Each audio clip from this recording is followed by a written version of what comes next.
All right, you guys, this is from abc.net.au/news/. This is our one and only Miriam Francis.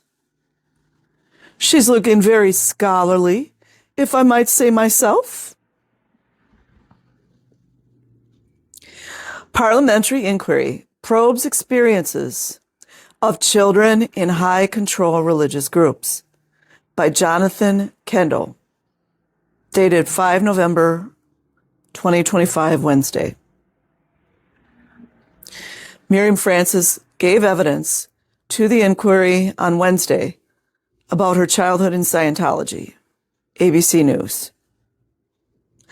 In short, a Victorian Parliament probe into the impacts of cults and organized fringe groups has heard lived experience testimony from two women who grew up in high-control religious groups. Their evidence has added to calls for a greater focus on the safety of children in religious groups. What's next? The inquiry will continue. Public hearings before releasing its findings in September next year. At 8 years old, Miriam Francis remembers locking herself in the bathroom to avoid auditing. What's going on right now, you guys? A series of intense interviews in which she was asked intrusive and questions. Fighting back tears, she recounted these sessions and her experiences within the Church of Scientology at a parliamentary inquiry this week. I lied and said I needed to pee. I ran the water in the sink while she knocked, she said. I lied and said I was hungry. She came back with pieces of cheese. I ran out of excuses. Back to the chair, back to the machine, back to the unthinkable questions.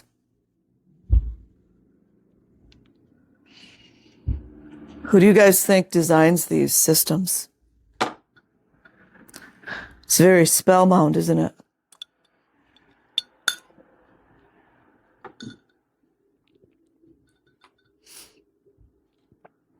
In a very negative way. During auditing, which Scientologists say is about discarding spiritual disabilities, an interviewee holds cans connected to a meter that measures small electrical changes.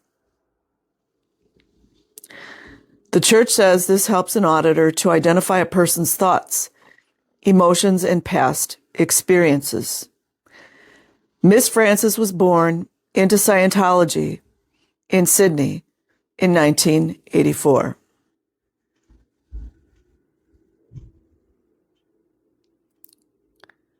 They take all the femininity away from the young girls. Do you notice that? They do that in the military too, but there's ways that young women find around it, or older women. Miriam Francis spent about 2 decades in the Church of Scientology, including in its Sea Org unit. At the age of 6, Miss Francis was moved to Los Angeles, where she says she lived in a Scientology facility with other children. She called it institutionalized care. Children sleeping on bunks or on the floor with limited adult supervision. Unless they were essaying the children. I'm just adding that in myself. I know what it is to be treated as an adult in a small body, she said. To bear adult expectations, to face adult exposures, and to have adult experiences. Returning to Australia in 2002 at the age of 17, she spent about a decade volunteering. Listen to that, you guys. Anyone see a problem with a child volunteering? Anyone in the back? MF Inquiring Minds want to know.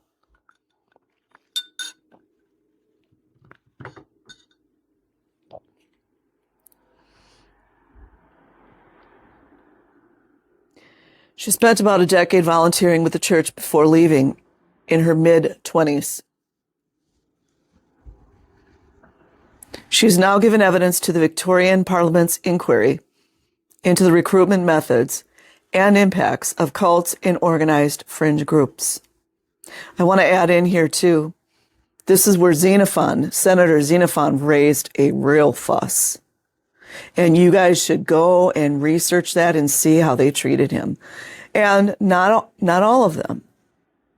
There was some very dark things said. The inquiry is considering whether stronger laws, but the problem is with laws, a lot of people don't feel they apply to them. Whether stronger laws are needed to deal with groups that use manipulation or control. The reason I'm laughing, I'm sorry, you guys. I don't mean to laugh, but you're appealing to various organizations that utilize manipulation and control. That's why I'm laughing. I would never laugh at children's pain, and I would never laugh at Miriam Francis, what she's gone through, or the other gal. The inquiry is not about judging anyone's beliefs. It's about protecting people from harm, the inquiry said on its website.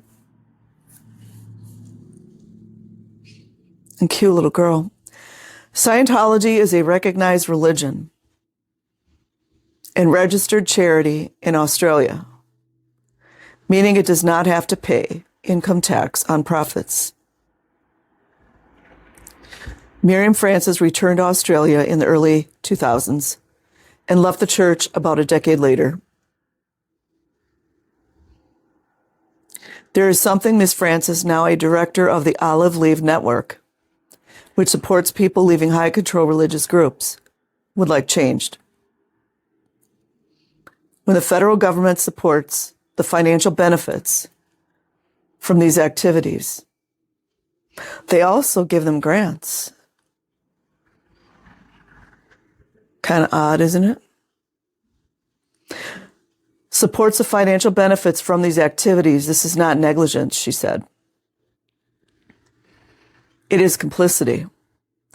This is institutional child abuse backed by this country. The Church of Scientology has previously responded to questions from the ABC by saying, Ms. Francis joined the church staff. Listen to this, you guys. I'm going to try not to snap out. Let me get some more coffee. Try not to snap out. I'm going to try not to snap out.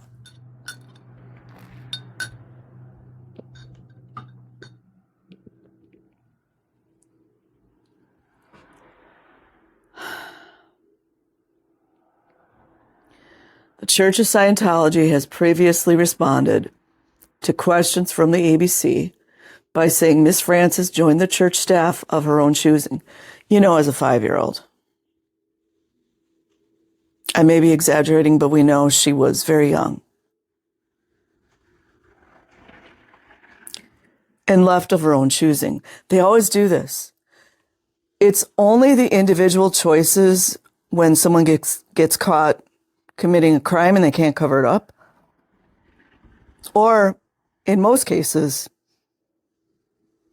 it's child victims. Usually they've grown up, they're past 18 years old, and they always put it back to the individual, which is more victim blaming and getting out of liability. Growing up in the Children of God, Maria Esguerra, another director of the Olive Leaf Network, also addressed the inquiry. She is a registered psychologist with training in cultic abuse, coercive control, and complex trauma. Maria Esguerra gave evidence about being born into the institution now called the Family International. Can you guys imagine the audacity? The audacity for them to call themselves the family? Tax on family much, you guys? I want to go into it, but I don't want to disrespect this article regarding Miriam Francis.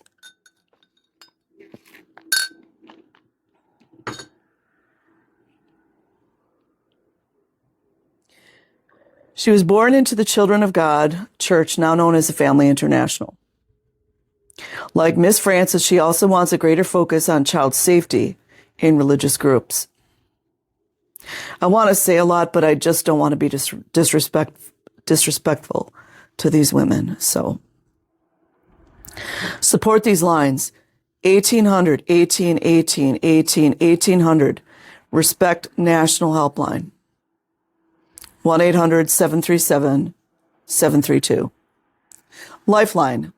24-hour crisis line 131-114. Full Stop Australia 1-800-385-578. Bravehearts. Counseling and support for survivors of child abuse 1-800-272-831. Childwise. Counseling provider 1-800-991-099. The committee must maintain a clear distinction between adults and children through this inquiry, recognizing children's particular rights, protections, and vulnerabilities, she said. Excuse me. I was born an Australian citizen, yet I was raised with no access to the rights and protections I should have been afforded. Miss Esguerra told the inquiry she had no access to education, vaccinations, or medical treatment when she was a child.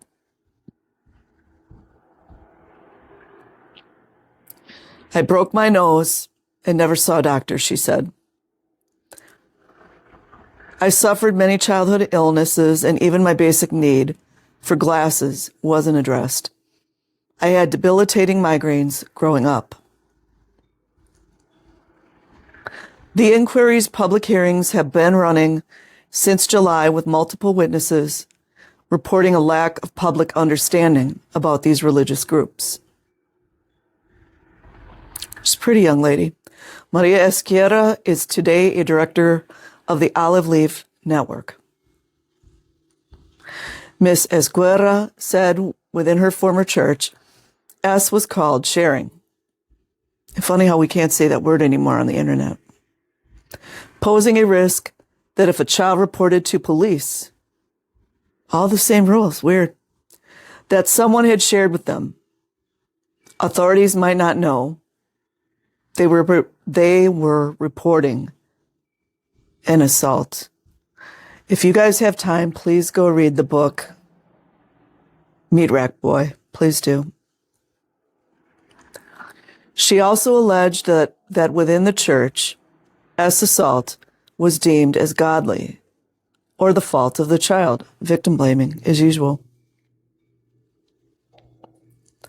My mother told me to pick my nose to turn off a perpetrator rather than intervening, she said. In a 2023 statement to the ABC's Believing in Australia TV series, the Family International said, it has had a zero-tolerance policy in place for nearly 4 decades for the protection of minors. Go see I can't think of his name. The young Latino man that unalived himself. He left a long video explaining what he had been through in the Children of God cult. It was heinous, horrendous. The Family International said it has had a zero-tolerance policy in place for nearly 4 decades for the protection of minors. They always do, don't they? Isn't that like it? And I don't want to totally go against the cops, but a lot of the ones that are involved in cover-up, it's always the same stories. You ever notice that?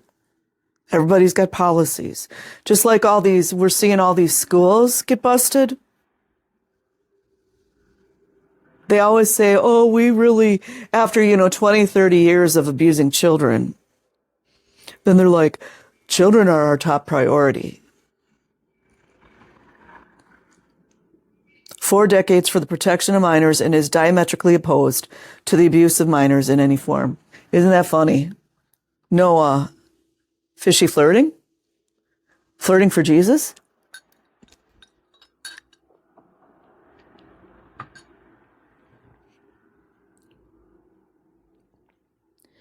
It also said it has issued official apologies on several occasions to anyone who was hurt in any way during their membership. You guys notice the omission of the word child again? I'm not gonna snap out today. I'm not gonna snap out. I'm not gonna snap out today. I'm not gonna snap out. Inquiry hears calls for stronger laws. The inquiry has heard evidence from dozens of people, from representatives of churches to former members, like children, demanding changes to stop trauma in high control groups. But inquiry members have questioned how best to do that without impinging on religious freedoms. I don't mean to laugh again. You guys know, religious freedom where anybody can just ask children. MP, or our children rather. For many, it comes down to definitions of what a cult is and how to define coercive control. MP and inquiry member Jackson Taylor said he would propose a national inquiry and a permanent independent watchdog, as long as it's not like the Jehovah's Witness watchtower thing. Independent watchdog, as well as lend his support to a new offense recognizing group-based coercive control. How about if they have it written in their policies? Unlawful policies written showing how they break the law. Is that enough? New Zealand-based journalist and author Anke Richter has been investigating cults for a decade. Anke Richter has been investigating cults. Okay, here we go. She told the inquiry she wants shunning and group-based coercive control to be criminalized. Helplines and safe transitional housing for people leaving cults, public awareness campaigns, and sustainable funding for grassroots organizations helping leavers. She pointed to Europe, where there are support services for cult leavers. I like how she calls them leavers, including Austria's Society Against Sect and Cult Dangers. They are there to stop recruitment, to put up public information, to run information campaigns, to advise people who come and need support, she said. The committee will continue public hearings before releasing its findings in September next year. That should be interesting. You guys kind of know how I feel, but consciousness is rising regardless. So I will leave a link in the description box. Like and subscribe if you choose. Otherwise, have an amazing day or night wherever you are. Peace.